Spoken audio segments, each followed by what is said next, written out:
Estamos nuevamente juntos para seguir compartiendo el estudio del libro del Apocalipsis, las revelaciones de Jesucristo. Ya hemos estudiado 5 capítulos. Recordemos algunos detalles de ello.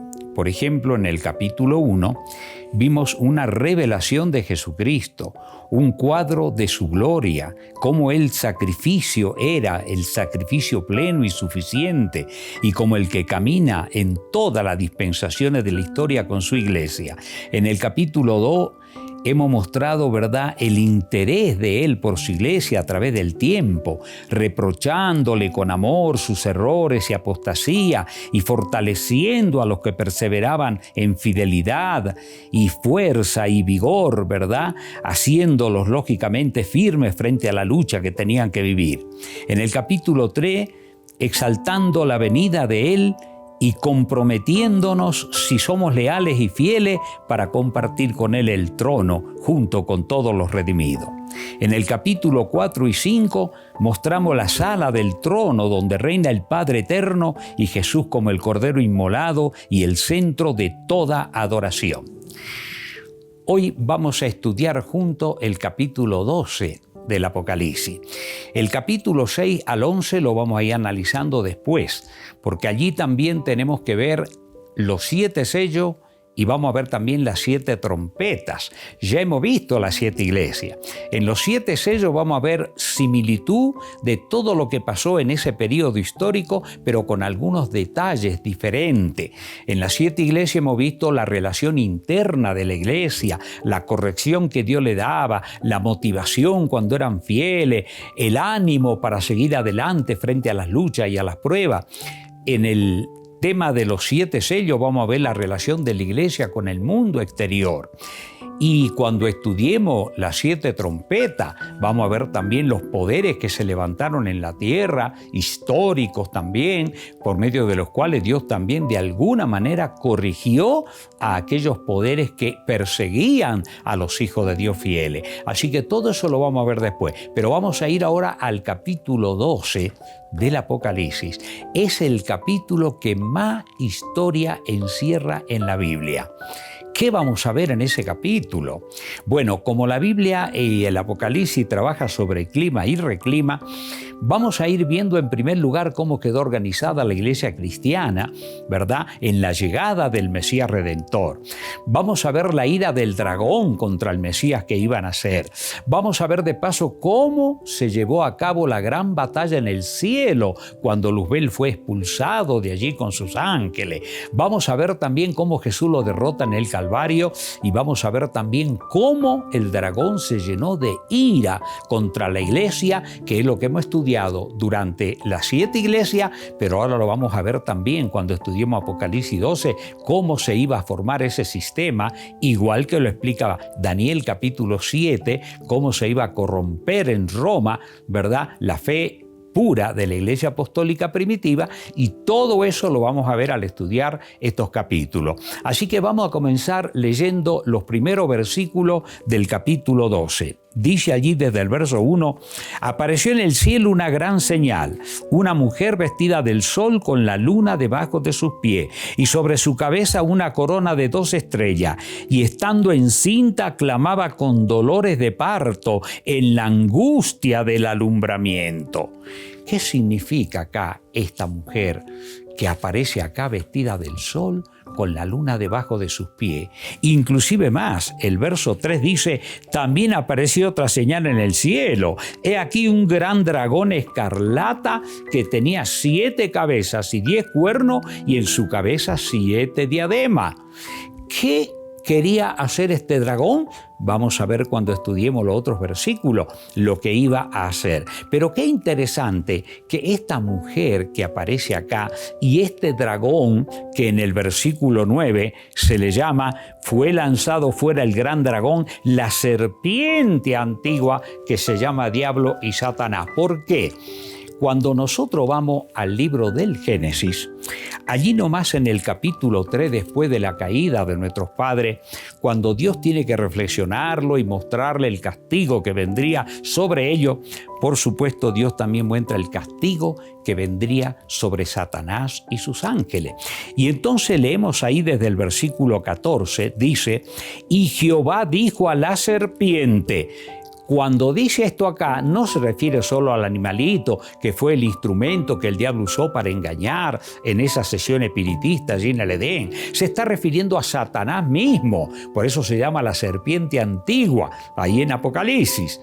Y entonces el versículo 15 dice así, y pondré enemistad entre ti y la mujer, y entre la simiente tuya y la simiente suya. Esta te herirá en la cabeza y tú le herirás en el calcañar. Ya desde el mismo Génesis, Dios está mostrando la gran enemistad que iba a haber en la tierra desde aquel entonces entre la simiente de Satanás y la simiente de la mujer. ¿Quién es la mujer acá? Amigo, cuando estudiemos detalladamente todo esto, vamos a ver que la mujer simboliza, en este caso la mujer vestida del sol, como estamos viendo en Apocalipsis 12, simboliza a la iglesia de Dios pura, organizada y vestida del sol de justicia que es Dios mismo. Por ejemplo, cuando el apóstol Pablo le habla a los cristianos de Corintio, allí en la segunda carta que escribe el apóstol Pablo a los cristianos de Corintio, en el capítulo 11 le dice lo siguiente en el versículo 2, porque os celo con celo de Dios, pues os he desposado con un solo esposo para presentaros como una virgen pura a Cristo. Le explico un poquito. Cuando la Biblia trata de una iglesia pura, la compara con una virgen pura. Cuando la Biblia trata de una iglesia corrompida que se corrompe y pone en lugar de la verdad pura todas las prácticas paganas que el diablo ha inventado, Dios le llama mujer ramera. Así que en Apocalipsis vamos a estudiar primero a esta mujer pura en el capítulo 12. Cuando lleguemos al 17 vamos a estudiar a la mujer ramera y vamos a ver que se trata de iglesia. Esto no es de política, habla de adoración, de culto. Ahora, ¿cómo sabemos en la Biblia que se está refiriendo a iglesias que se corrompen, que dejan la fidelidad a Dios para ir tras del paganismo? Por ejemplo, tomemos el primer ejemplo a la nación de Israel. La nación de Israel fue llamada por Dios y fue llena de toda la verdad gloriosa. Y muchos hijos de Dios fueron fieles, lógicamente, en las distintas dispensaciones de esta nación. Pero la gran mayoría se corrompía, los reyes se corrompían, iban tras del paganismo. Miren, por ejemplo, en el libro del profeta Jeremías, capítulo 3, versículo 2 en adelante. Alza tus ojos a las alturas y ve en qué lugar no te haya prostituido. Fíjense en la figura que usa Dios, prostitución. Está hablando, por supuesto, en un sentido espiritual. Junto a los caminos te sentaba para ellos como árabe en el desierto, y con tu fornicación y con tu maldad has contaminado la tierra. Por esta causa las aguas han sido detenidas y faltó la lluvia tardía, y has tenido frente de ramera y no quisiste tener vergüenza. Fíjense, Dios le llama a una iglesia que le es infiel a Él, habiéndole Dios dado toda la luz de la verdad, pero prostituirse y se trata del paganismo, Dios le llama ramera. El verso 20 del mismo capítulo 3 dice, pero como la esposa infiel abandona a su compañero, así prevaricaste contra mí, oh casa de Israel, dice Jehová. Miren qué tremendo. Si vamos al libro del profeta Ezequiel, por ejemplo, también, allí nosotros nos encontramos con el capítulo 16, inclusive el título del capítulo es Infidelidad de Jerusalén. Desde el verso 14 leemos, y salió tu renombre entre las naciones, a causa de tu hermosura, porque eras perfecta, a causa de mi hermosura que yo puse sobre ti, dice Jehová el Señor. Pero confiaste en tu hermosura y te prostituiste a causa de tu renombre, y derramaste tus fornicaciones a cuantos pasaron, suyo era. ¿Y en qué consistía esa prostitución? ¿Qué hacían ellos? ¿Qué prácticas prácticas religiosas paganas hacían? El versículo 20 y 21, miren lo que dice. Además de esto, tomaste tus hijos y tus hijas que habías dado a luz para mí y los sacrificaba a ella para que fuesen consumidos. ¿Eran poca cosa tus fornicaciones? Para que degollase también a mis hijos y le ofreciera aquellas imágenes como ofrenda que el fuego consumía. Fíjense, a las ofrendas que daban a niños y a mujeres vírgenes, las sacrificaban en el fuego ahí a los dioses paganos. Fíjense en qué terrible lo que hacía Israel también. ¿Cómo la llama Dios por haber hecho todo esto? El verso 30. Cuán inconstante es tu corazón, dice Jehová el Señor, habiendo hecho todas estas cosas, obra de una ramera desvergonzada. ¿Ven? O sea, una iglesia que se corrompe es una ramera desvergonzada.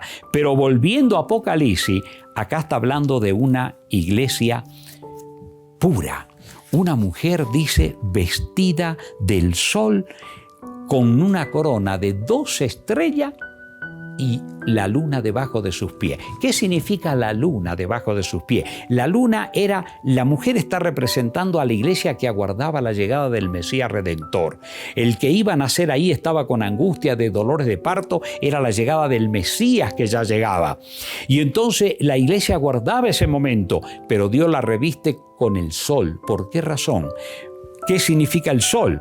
Cuando nosotros vamos, por ejemplo, al Salmo 84, vamos a ver allí una figura muy interesante.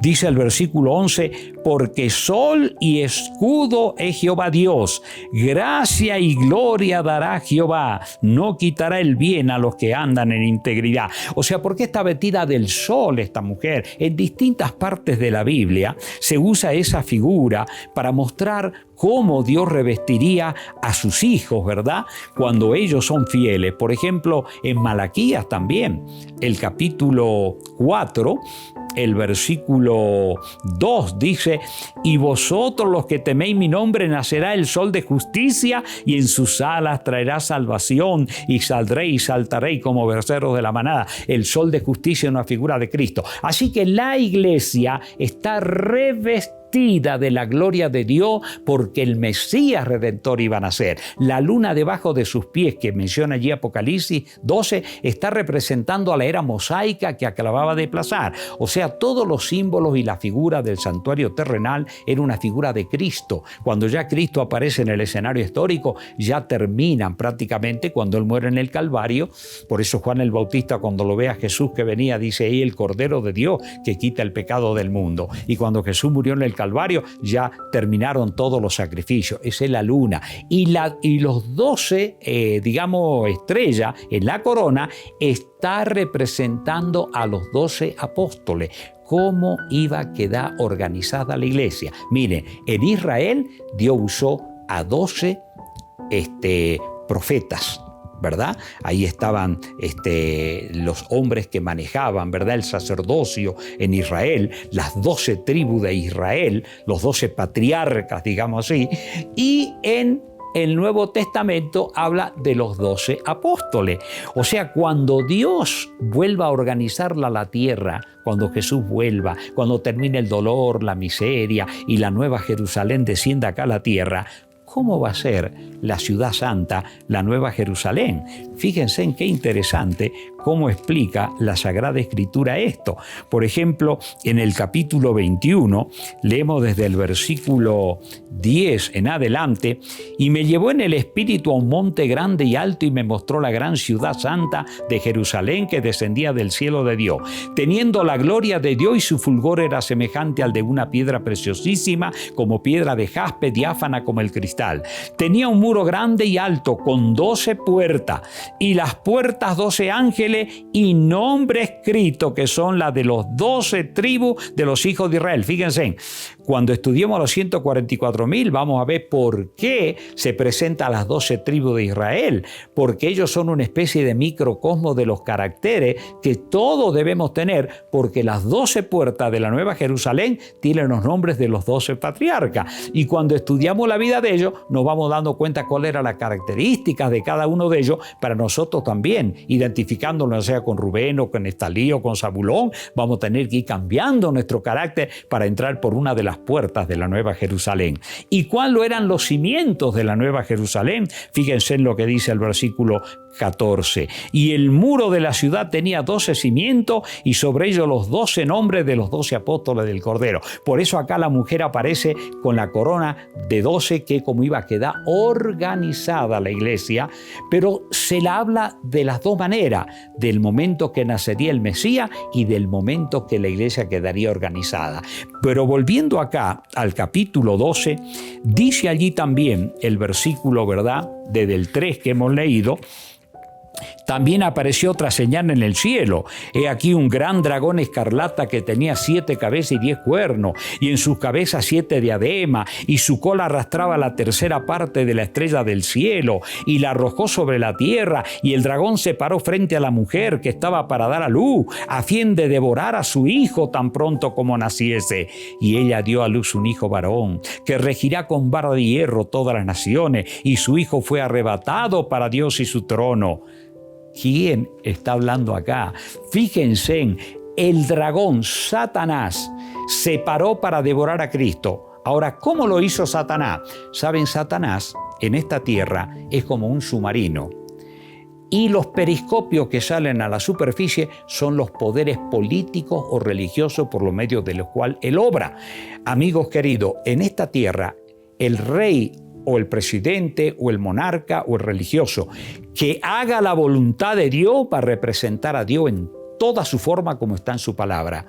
Pero aquellos que representan al poder de las tinieblas van a hacer todas las cosas como el rey, el príncipe de las tinieblas, como le llama la Biblia, le llama aquí a Satanás en la tierra. En otras palabras, toda persona en esta tierra que hace lo que el diablo manda es solamente sombra virtual de la cual Satanás es la sustancia.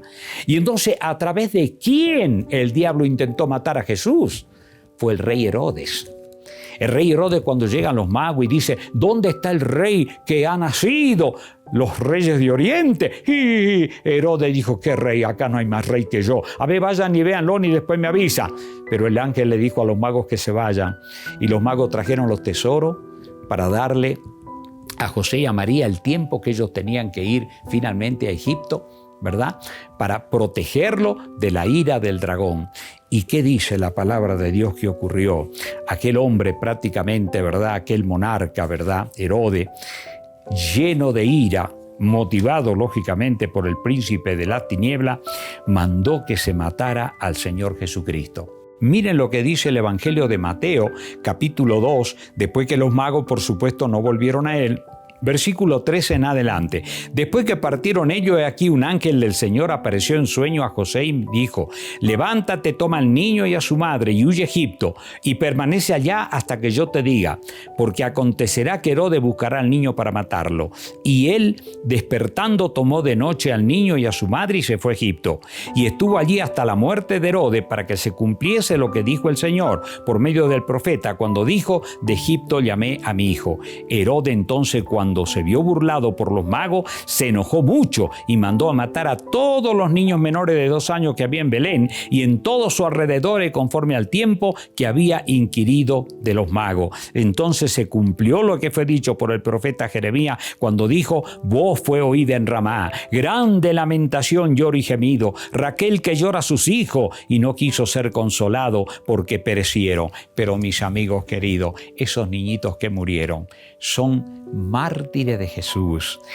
Es verdad que las madres aquellas sufrieron mucho con aquellos niños, pero cuando Jesús vuelva en gloria, aquellos niños, amigos, van a resucitar con una gloria impresionante y van a crecer hasta llegar todo a la estatura de Adán. ¿Cómo vamos a llegar todo, verdad? Y van a comprender lo que ha sido, por qué ellos perecieron, pero sin embargo Dios les tiene reservada la vida eterna. Amigo, hasta acá hemos visto entonces la primera parte de este capítulo 12. A la mujer, representado a la iglesia, que aguardaba la llegada del Mesías, la corona de 12 apóstoles, como iba a quedar organizada, la iglesia vestida con el sol, porque está guiada por Dios, ¿verdad?, en todo su poder, y vimos a Satanás en su primera fase tratando de devorar o destruir al niño Jesús. En el próximo tema vamos a analizar y ver la gran batalla cósmica que hubo en el cielo cuando Luzbel se reveló. Vamos a continuar el desarrollo del capítulo 12. Que Dios te bendiga, es mi deseo y mi oración.